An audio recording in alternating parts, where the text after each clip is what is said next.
Here we go. The one and only Ivan. A visit. It's almost morning when I hear steps. It's Mac. He has a sharp smell and he weaves as he walks. He stands next to my domain. His eyes are red. He is staring out the window at the empty parking lot. Ivan, my man, he grumbles. Ivan. He presses his forehead against the glass. We've been through a lot, you and me. A new beginning. We don't see Mac for 2 days. When he returns, he doesn't talk about Stella. Mac says he's anxious to teach Ruby some tricks. He says the billboard is bringing in more visitors. He says it's time for a new beginning. All afternoon and into the evening, Mac works with Ruby. Ruby's feet are looped with rope so that she cannot run. A heavy chain hangs off her neck. Mac shows her Stella's ball, her pedestal, her stool. He introduces her to Snickers. When Ruby obeys Mac, he gives her a cube of sugar or a bit of dried apple. And when she doesn't, he yells and kicks at the sawdust. When Julia and George arrive, Mac is still training Ruby. Julia sits on a bench and watches them. She draws a little, but mostly she keeps her eyes on Ruby. Bob watches too. He's hiding in the corner of my domain, not under knot tag. It's raining outside and Bob does not like damp feet. Ruby trudges behind Mac, her head drooping. Endlessly they circle the ring. Sometimes Mac slaps her flank with his hand. And suddenly Ruby jerks to a stop. Mac pulls the chain hard, but Ruby refuses to move. Come on, Ruby. Mac is almost pleading. What is your problem?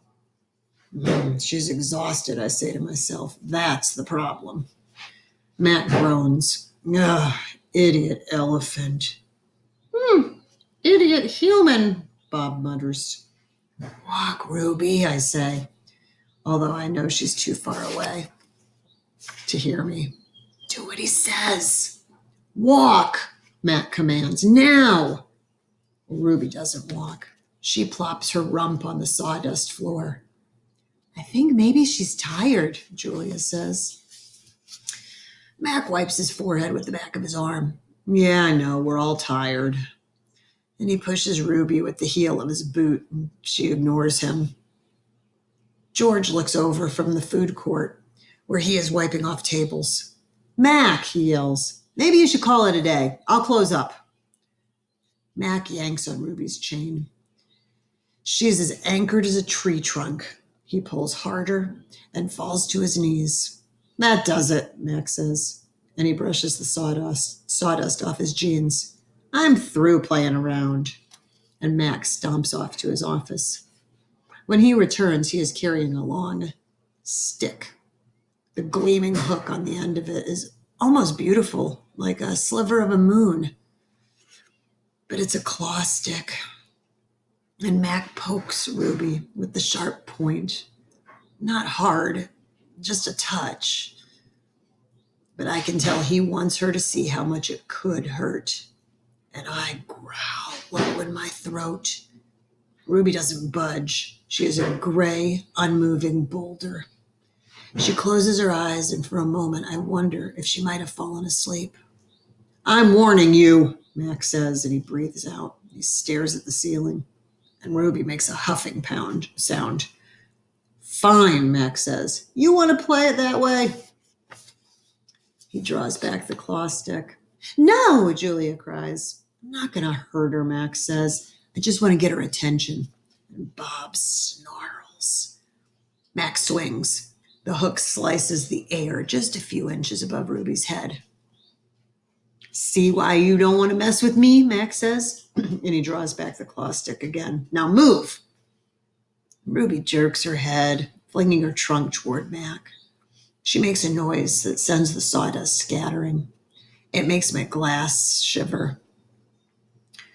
It is the most beautiful mad I have ever heard. Ruby's trunk slaps into Mac. I don't see exactly where she strikes him. Somewhere below the stomach, I think. And I know he must be uncomfortable because Mac drops the claw stick and falls to the ground and curls into a ball and howls like a baby. Direct hit, Bob says. The next chapter is called Poor Mac. Mac groans and he stumbles to his feet and hobbles off towards his office. Ruby watches him leave. I can't read her expression. Is she afraid, relieved, proud? Izzy, not right now. Sorry, you hear Izzy playing with a toy? No.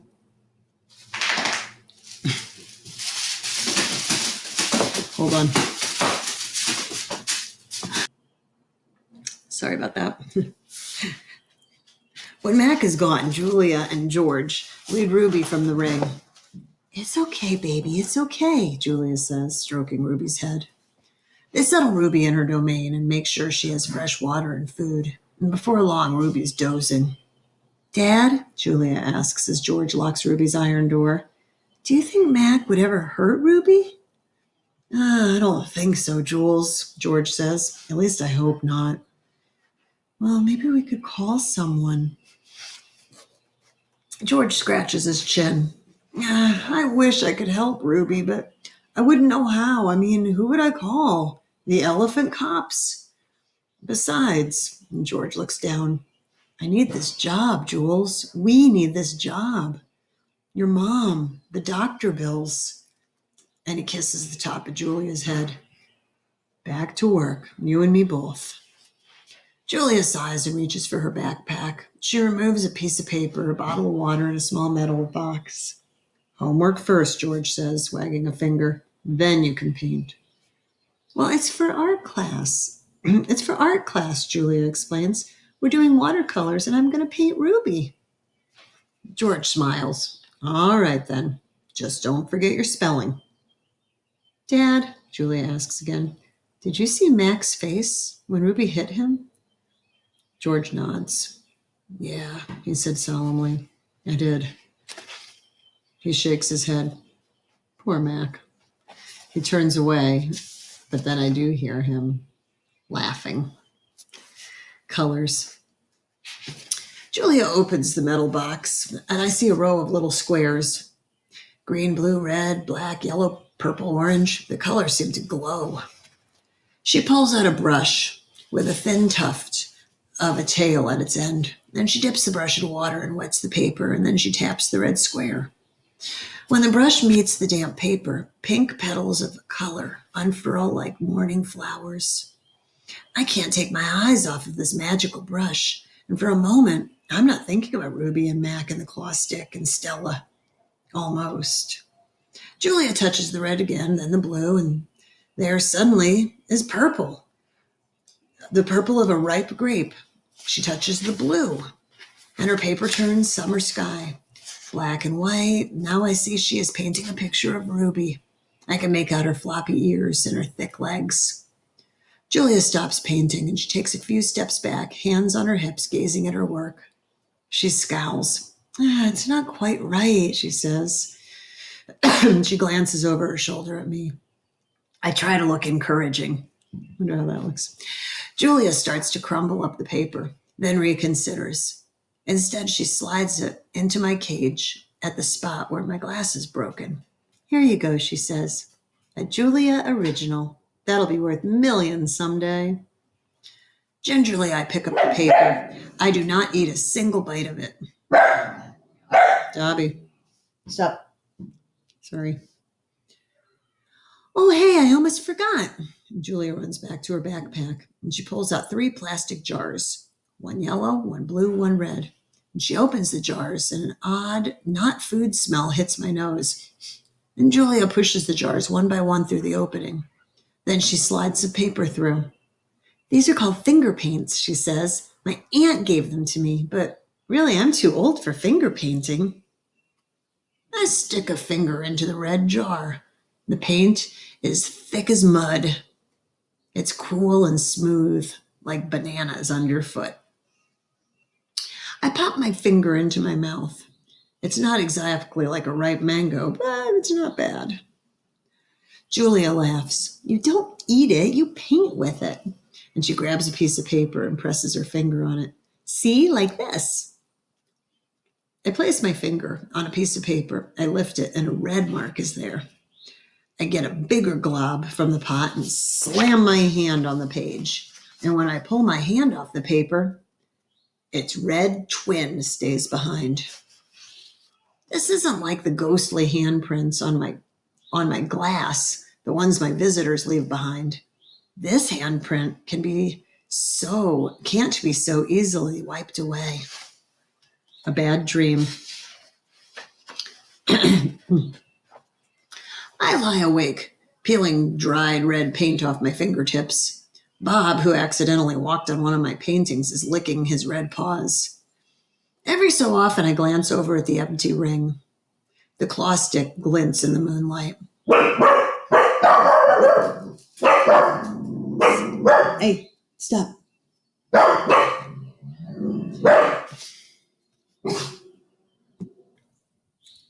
Every so often I glance over at the empty ring, and the claw stick glints in the moonlight. Stop! No! Ruby's frantic cries startle me. Ruby, I called. You're having a bad dream. You're okay. You're safe. Where's Stella? She asks, gulping for air. Before I can answer, she says, Never mind. I remember now. Go back to sleep, Ruby, I say. You've had a hard day. I can't go back to sleep, she says. I'm afraid I'll have the same dream. There's a sharp stick and it hurt. I look at Bob and he looks at me. Oh, Ruby says. Oh, Mac. And she puts her trunk between the bars. Do you think Mac is mad because I hurt him today? I consider lying, but gorillas are terrible liars. Probably, I finally say. Well, he ran away after that, Ruby says. Bob gives a scornful laugh. Crawled away is more like it. We are quiet for a while. Branches claw at the roof. A light rain drums. One of the parrots murmurs something in her sleep. Ruby breaks the silence. Ivan, I smell something funny. He can't help it, Bob says. I believe she's referring to the finger paints that Julia gave me, I say. What are finger paints? Ruby asks. Well, you make pictures with them, I explain. Could you make a picture of me? Maybe someday. And I remember Julia's picture, the one that'll be worth $1 million. I hold it up to the glass. Look, it's you. Julia made it. It's hard to see, Ruby says. There's not much moonlight. Why do I have 2 trunks? I examine the picture. Those are feet. Why do I have 2 feet? That's called artistic license. Ruby sighs. Could you tell me another story? I don't think I can ever go back to sleep. I told you all I remember, I say with a helpless shrug. Then tell me a new story. Make something up. I try to think, but my thoughts keep returning to Mac and his claw stick. Anything yet? I'm working on it. Ivan, Bob said you were going to save me. I'm working on that too. Ivan? Ruby says in a voice so low I can barely hear her. I have another question. And I can tell from the sound of her voice that this will be a question I don't want to answer. Ruby taps her trunk against the rusty iron bars of her door. Do you think that I'll die in this domain someday, like Aunt Stella? Once again, I consider lying, but when I look at Ruby, the half-formed words die in my throat. Not if I can help it, is what I say instead. I feel something tighten in my chest, something dark and hot. And it's not a domain, I add. I pause, and then I say it. It's a cage. In the next chapter is the story. I look at the ring, layered with fresh sawdust, and I look at the skylight, at the half-hidden moon. I just thought of a story, I say. Is it a made-up story or a true one? Ruby asks. True, I say. Well, I hope. Ruby leans against the bars. Her eyes hold the pale moon in them, the way a still pond holds stars. Once upon a time, I say, there was a baby elephant. She was smart and brave, and she needed to go to a place called a zoo. What's a zoo? Ruby asked. A zoo, Ruby, is a place where humans make amends. A good zoo is a place where humans care for animals and keep them safe. Did the baby elephant get to go to the zoo? Ruby asked softly. I don't answer right away. Yes, I say at last. How does she get there? Ruby asks. She had a friend, I say. A friend who made a promise. How? It takes a long time, but finally Ruby returns to sleep. Ivan, Bob whispers, yawning. What you said about the zoo, how are you going to do that? And suddenly I feel as if I could sleep 1,000 days. Oops. It takes a long time, but Ruby finally returns to sleep. Ivan, Bob whispers, yawning, what you said about the zoo, how are you going to do it? And suddenly I feel as if I could sleep for 1,000 days. I don't know, I admit. Oh, you'll think of something, Bob says confidently, his voice trailing off as his eyes closed. What if I don't? What if I don't, I ask. Sorry, y'all. They're awful tonight. What if I don't, I ask, but Bob is already asleep. His little red feet dance, and I know he's running in his dreams. Luckily, we're done, so my dogs can be naughty. Tune in tomorrow when somebody without dogs reads.